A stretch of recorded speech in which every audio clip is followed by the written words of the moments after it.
¿No les pasa como a mí que cuando leen el libro de Ezequiel cuesta muchísimo entender su lenguaje? Yo creo que el libro del profeta Ezequiel es el libro más difícil del Antiguo Testamento, sobre todo el capítulo 1. Por ejemplo, pongan atención a estos versículos. Yahvé puso su mano sobre mí. Yo miré. Un viento huracanado venía del norte. Vi una gran nube. En medio de ella un fuego ardiente irradiaba luz. Y el centro era como de metal incandescente. En medio del fuego había 4 seres vivos. Tenían la misma forma. Cada uno tenía 4 caras y 4 alas. Sus piernas eran rectas, con pezuñas como las de buey. Brillaban como bronce pulido. Bajo sus alas tenían manos de hombre. Las alas de los 4 se tocaban unas con otras. Al andar no se volvían a ningún lado, iban derechos siguiendo una de sus caras. Vistos de frente, los 4 seres tenían aspecto humano, pero la cara derecha de su cuerpo era cara de león y su cara izquierda cara de toro. Los 4 tenían la cara de águila. Bueno, intentar entender este tipo de versículos cuesta muchísimo, sobre todo si no conoces el hebreo, no conoces el contexto sociocultural, no sabes de judaísmo. Por eso siempre es necesario recurrir a un experto, no a un aficionado. Es el caso de lo que haremos ahora. Para poder entender la Biblia hebrea, vamos a invitar a Jacob del canal Filosofía Judía para que nos pueda explicar estos pasajes, ya que intentar interpretarlos se malinterpretan. Y hoy en día se generan esas teorías de que Ezequiel tuvo un contacto del tercer tipo, tuvo avistamientos de ovnis, un tipo de contacto con alienígenas, y eso no es correcto. Entonces veamos qué nos va a decir Jacob. Atentos al siguiente video. Un saludo, Carla, a ti y a toda la audiencia del canal Investigando la Historia. Hay personas que interpretan que en la Biblia se habla de extraterrestres, y los que tratan de afirmar esto lo argumentan basándose en lecturas superficiales de ciertos relatos bíblicos. Por ejemplo, toman el relato sobre que Elías ascendió al cielo tras llegar un carro de fuego con caballos de fuego y dicen que ese carro de fuego era un ovni y que por eso ascendió al cielo y todo esto. O por ejemplo, leen sobre el tema de los Nefilim en Génesis capítulo 6, que los Nefilim son aquellos personajes que en las Biblias en español traducen como los gigantes. Y pues la gente comienza a decir que estos Nefilim en verdad eran extraterrestres, que tuvieron mujeres humanas, cosas por el estilo. Es decir, hay personas que tomaron la Biblia hebrea y la volvieron una novela de ciencia ficción. Crearon ideas bíblico-conspiranoicas, digamos, y esto se ha vuelto un negocio muy popular en los últimos años.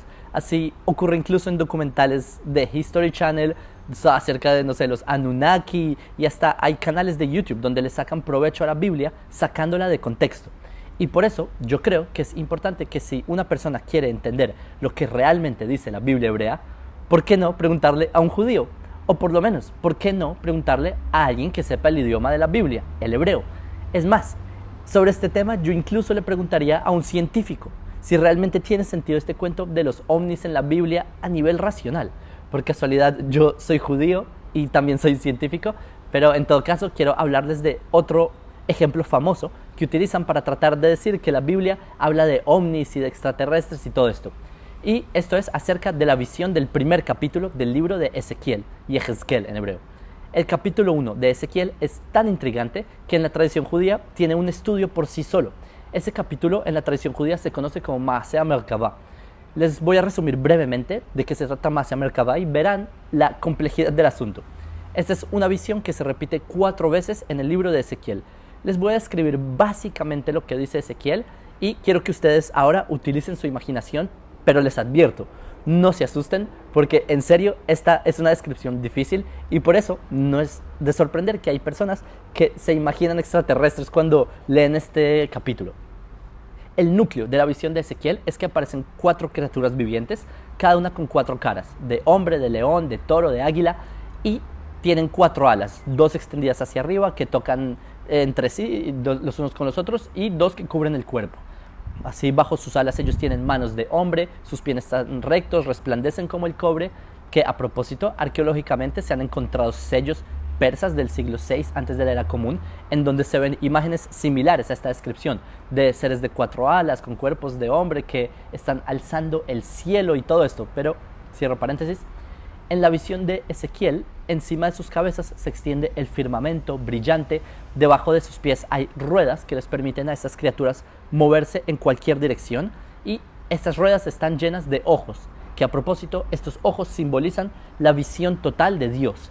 Las criaturas parecen como carbones de fuego ardiente con relámpagos que salen de fuego y se mueve rápidamente como un destello de relámpago, digamos. Y alrededor hay un resplandor como de un arco iris en un día lluvioso. Ahora, a medida que Ezequiel avanza en la visión que él tiene, comienza a hacer descripciones más y más detalladas del Maaseh Merkavah, y el lenguaje se vuelve mucho más incierto.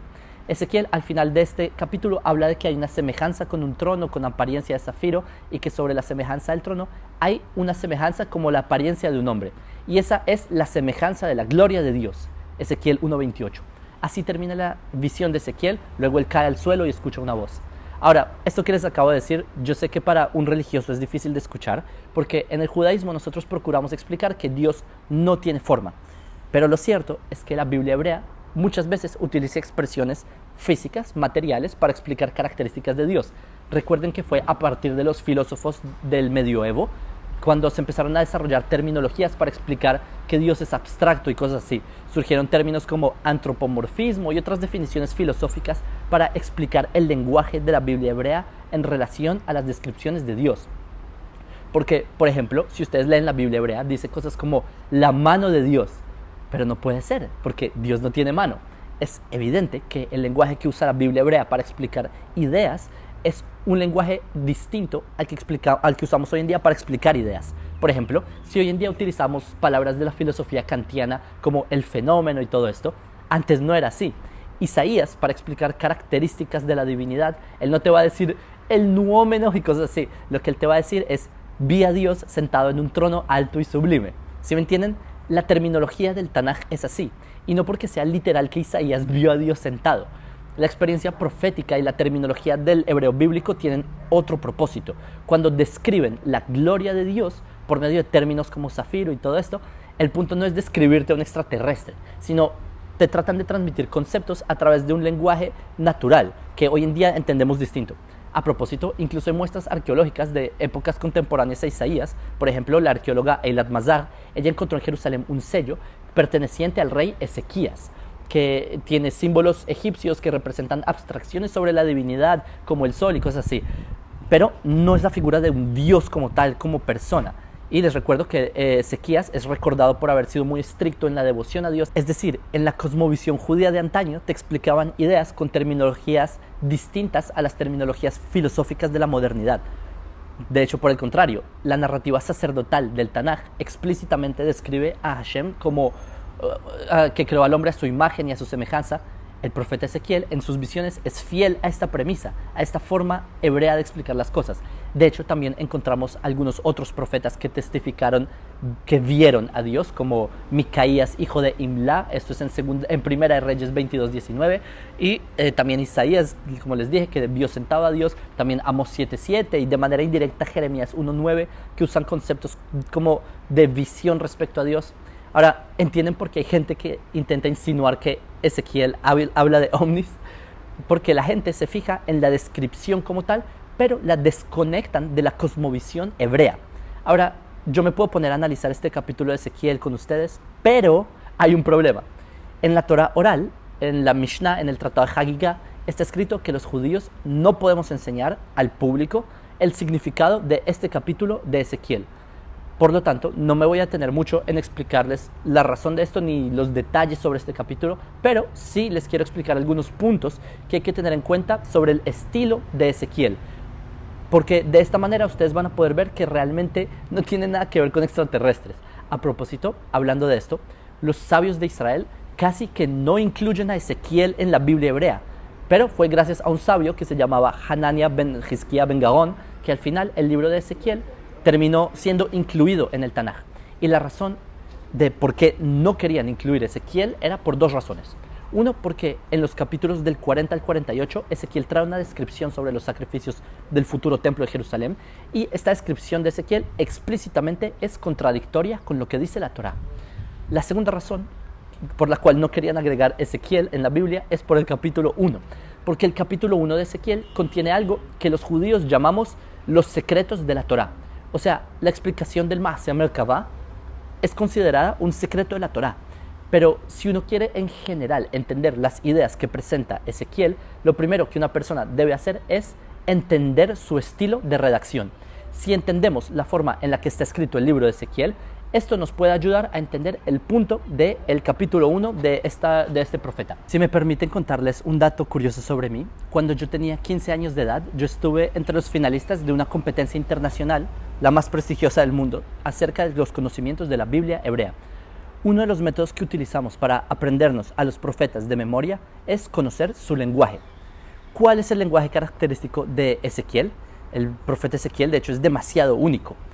Es un profeta que tiene extremos muy marcados en su forma de expresarse.